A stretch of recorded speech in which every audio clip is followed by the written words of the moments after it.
Vous nous suivez de partout, mesdames et messieurs, vous êtes en direct de la Tard de Télévision, votre émission Tard de News qui reçoit pour vous Madame Bantoné Mercedes. Elle est l'initiatrice du projet Miss et Sourde. Avec elle, nous allons essayer un peu de parler de ce projet. C'est quoi les atouts de ce projet? Quels sont les bénéfices? Pourquoi elle a quitté la Suisse pour la République démocratique du Congo pour essayer un peu de lancer le projet Miss et Sourde? Comment ça va se passer avec cet moment de pandémie, la Covid-19? Comment elle compte organiser? Alors, vous nous prenez un peu de partout. C'est votre chaîne, la première chaîne satellitaire de la nouvelle citoyenneté. Je cite Tard de Télévision.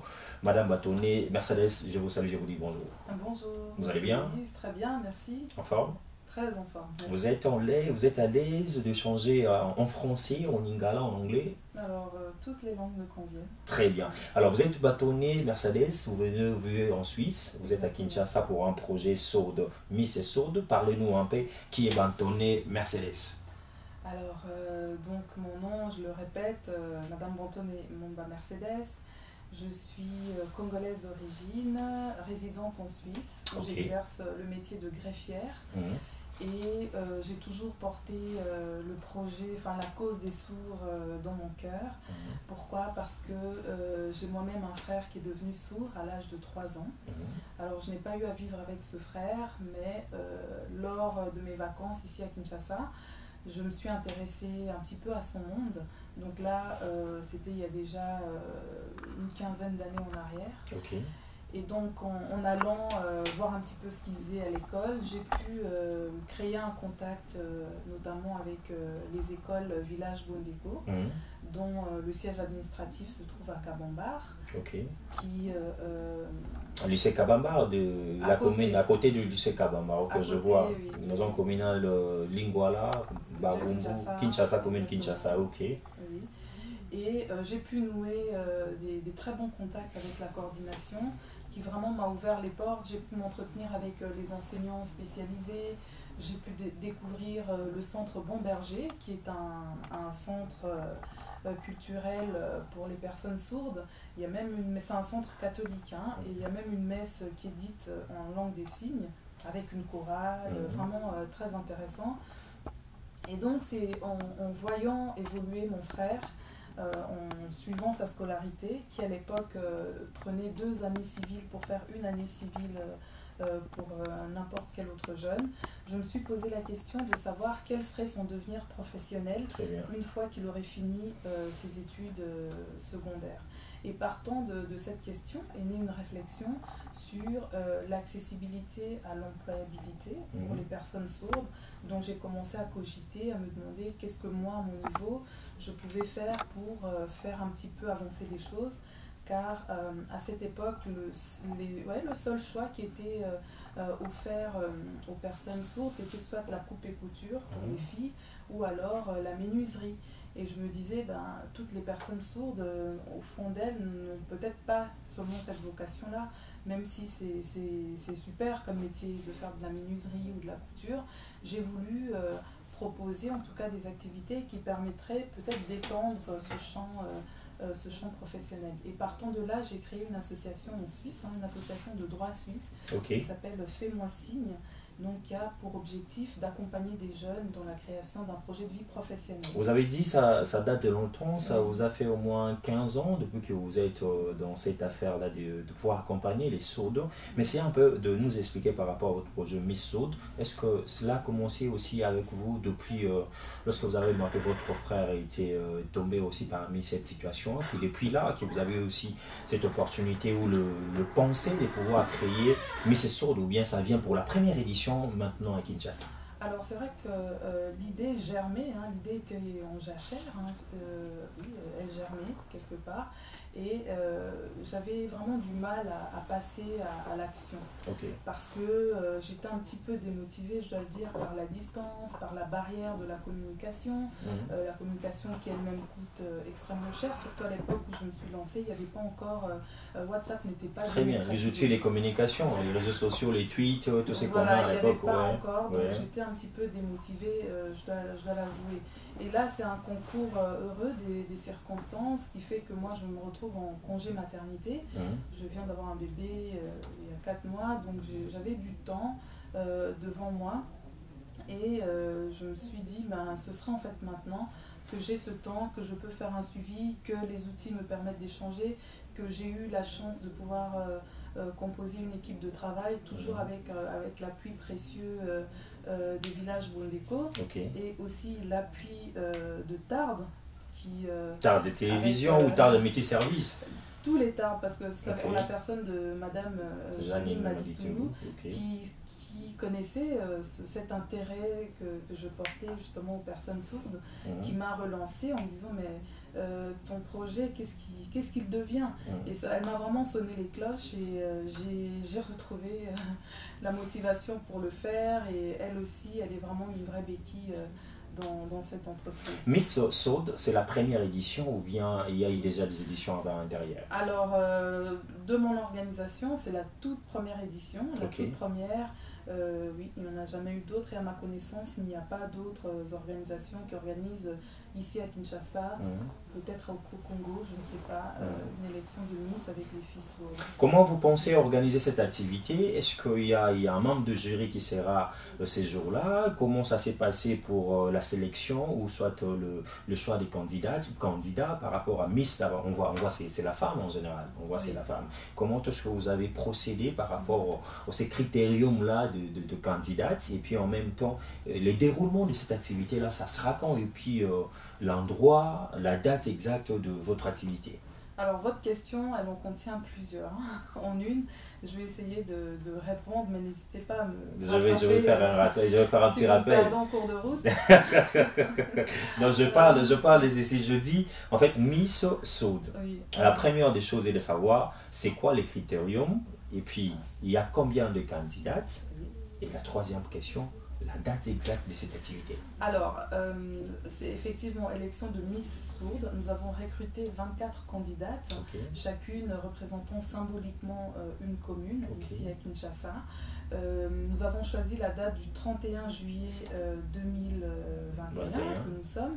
Pourquoi cette date? C'est la date de la Journée internationale des droits de la femme africaine. Très bien. Donc c'était une date qui nous parlait, étant donné que nous encadrons des jeunes filles. Miss Sourde est une plateforme d'encadrement, d'outillage pour des jeunes filles à travers un programme d'1 mois de préparation.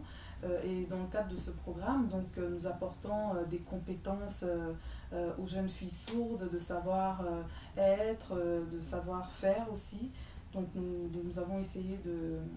Enfin, c'est pas que nous avons essayé, nous avons réellement monté des ateliers leur proposant des outils, comment se présenter physiquement, comment se présenter par la communication, savoir dire qui on est, qu'est-ce qu'on fait, se mettre en avant. Nous avons fait un atelier sur les arts de la table, sur l'attaché de foulard. Nous avons tenu des focus group, des groupes de réflexion pour essayer de faire sortir quels étaient leurs besoins, parler de leurs problématiques et des dynamiques qui encadrent, qui occupent la communauté des sourds. Et qu'est-ce que vous attendez, Madame Batoné Mercedes, au cours de cette activité? Du coup, l'activité réussit.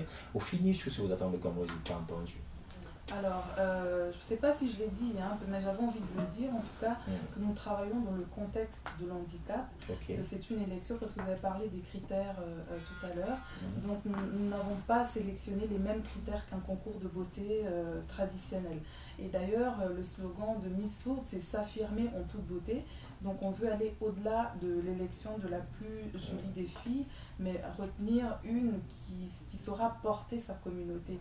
Donc, qu'est-ce qu'on attend après cette activité, par exemple, voilà. Donc on en attend de pouvoir ressortir des revendications, même si ça ne prend pas la forme ou le mode d'un militantisme, mais sortir des revendications pour pouvoir aussi les présenter à qui de droit, que ce soit les institutions étatiques ou d'autres institutions ou organismes de bonne volonté, de manière à pouvoir dépeindre un petit peu le paysage de la surdité ici à Kinshasa, parler de leurs défis et de leurs besoins.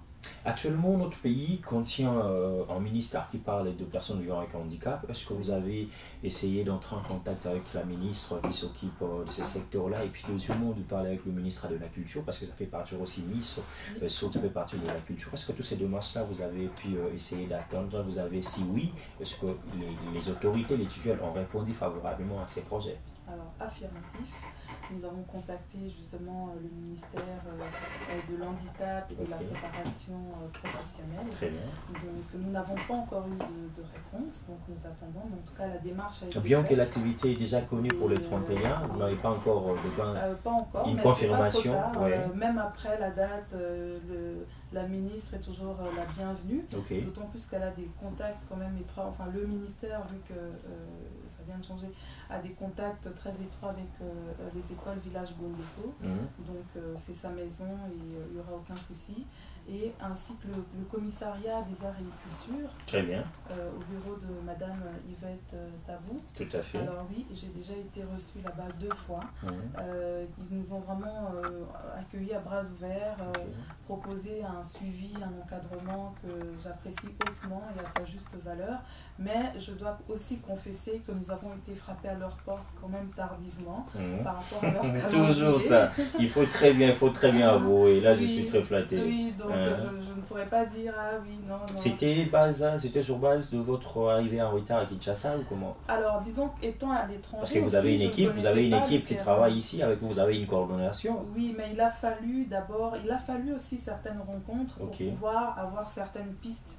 C'est aussi pour ça que je dis que cette première édition est une édition test, parce que ça me permet de tâter le terrain, de connaître le fonctionnement ici et de me mettre à jour aussi par rapport à ce qui se passe ici. Et comme ça, pour la deuxième édition, on saura respecter le calendrier et les procédures. Très bien. Avant de se dire au revoir avec vous, j'aimerais savoir par rapport à cette première édition, est-ce qu'il y a un cagnotte, s'il y a quelque chose de motivation peut-être qui sera prévu pour celui qui va chapeauter Miss Sourde de première édition? Comme quoi par exemple? Alors, nous avons une formation qui est d'ailleurs dispensée par l'ONG Tarde, donc de formation à la petite enfance. Donc, nous remercions vraiment chaleureusement Madame Janine Maditoulou qui a offert cette formation, ainsi qu'une autre formation en informatique. Nous offrons aussi une formation en coupe et couture, puisque la plupart des candidates sont dans la filière coupe et couture. Donc, nous offrons le financement d'une formation ainsi qu'un kit de démarrage de couture. Ce n'est pas tout, on espère aussi, pourquoi pas avoir d'autres lots d'ici là que nous additionnerons. Mais nous avons quand même, je tiens à le préciser, voulu orienter les lots vers la formation, vers quelque chose qui ferait que la candidate ou la gagnante sera enrichie, mais d'une manière pas forcément monnayable ou mesurable en termes d'argent. Mais vous n'avez pas pensé aussi à faire de l'être le partenariat avec de réseaux de communication, je ne sais pas moi, de réseaux cellulaires, avec d'autres partenaires d'eau, d'entreprises de boissons alcooliques, tout ça. On n'a pas pensé à faire de l'être? Alors bien sûr que nous avons pensé à frapper à ces portes-là. Mais je peux d'ores et déjà vous dire que grâce au commissariat des arts et culture, donc nous avons eu connaissance que si par exemple nous avons leur soutien, cela nous aide aussi parce que nous sommes portés par une institution étatique et ça nous aide aussi à pouvoir aller vers certains partenaires comme vous l'avez cité. Et je répète aussi que c'est une édition test, même pour pouvoir sérieusement solliciter les grandes entreprises. Très bien. Il faut avoir une certaine traçabilité, vraiment démontrer qu'on a commencé au bas de l'échelle et que on a un parcours, on a une expérience et on peut se donner les moyens de nos prétentions. Donc cette édition, pour nous, c'est un challenge à ce niveau-là. Très bien, on va finir avec vous un dernier mot à tout ce monde qui vont nous suivre en ce moment, surtout aux parents qui ont des enfants sourds, qui vont nous suivre peut-être à travers le média, Tarde de télévision et puis d'autres chaînes Masolo et à Congo. Quel sera votre dernier mot par rapport à votre passage aujourd'hui à ta télévision? Alors, j'ai vraiment beaucoup de choses à dire bien que aux le temps parents nous fait sourds, aux sourds, à la population congolaise en général. Comme ça, pêle-mêle, j'ai envie de dire que les personnes sourdes font face à énormément de défis. Et un des grands défis pour eux, c'est vraiment la barrière de la communication. Voilà. Quand bien même ils peuvent apprendre la langue des signes à l'école, à la maison, les personnes sourdes se retrouvent souvent très isolées parce que l'entourage proche ne fait pas l'effort d'apprendre la langue des signes pour pouvoir entrer en communication relation plus en profondeur avec la personne sourde qui vit avec eux. Donc généralement ça reste en surface, ça reste des mimes, ce qui a pour conséquence de créer un isolement de la personne sourde, ce qui explique aussi que très souvent ces personnes sont très attachées à leur communauté. Donc j'invite vraiment les parents de sourds à s'intéresser à ce qu'ils font, à apprendre la langue des signes, de manière à pouvoir aussi permettre une communication autonome de leurs enfants. J'invite la population à ne pas avoir une attitude de moquerie, parce que c'est vrai que c'est un handicap qui est invisible, qu'on ne voit pas. Une personne sourde qui passe dans la rue, on ne sait pas qu'elle est sourde. Et d'ailleurs, en parlant de rue, ce sont des personnes qui, ici à Kinshasa, prennent des transports. Il n'y a rien qui indique que tel taxi va à tel endroit, mais c'est des personnes qui arrivent à se débrouiller, que ce soit la nuit, avec en plus le danger de la route, sans forcément entendre ce qui se passe. Certaines personnes sourdes ont des problèmes d'équilibre, si le liquide lymphatique impacte l'oreille. Bref, elles font vraiment état de plusieurs challenges dont on ne se rend même pas compte, et moi j'apprends ces choses-là en étant avec mes candidates. J'invite vraiment la population à ne pas se moquer, à ne pas les regarder comme une attraction du zoo, parce que pas plus tard que hier, j'étais accompagnée de deux, et pour bien se comprendre, vu que moi j'apprends à signer mais que je ne signe pas, on s'est écrit ce qu'on voulait se communiquer. Il y a une personne qui s'est étonnée, ah bon, elle peut lire aussi, mais tiens, je veux dire, c'est une personne à part entière, dotée d'intelligence comme n'importe qui parmi nous. Donc les personnes sourdes savent aussi lire. De cesser en fait parfois cette attitude de moquerie ou une curiosité trop poussée. Même si évidemment la curiosité naturelle est peut-être saine, mais de ne pas tomber dans la moquerie ou dans le dénigrement des personnes sourdes. Merci beaucoup Madame Bantoni et Mercedes. Nous rappelons qu'elle est porteuse du projet Miss Sourde qui sera organisé le 31 juillet 2021. Vous allez prendre la retransmission en direct des Tards de télévision et puis moi sur l'Oya Congo. Restez toujours branchés à vos antennes des Tards de télévision. Ne manquez pas nos programmes chaque jour, même heure, même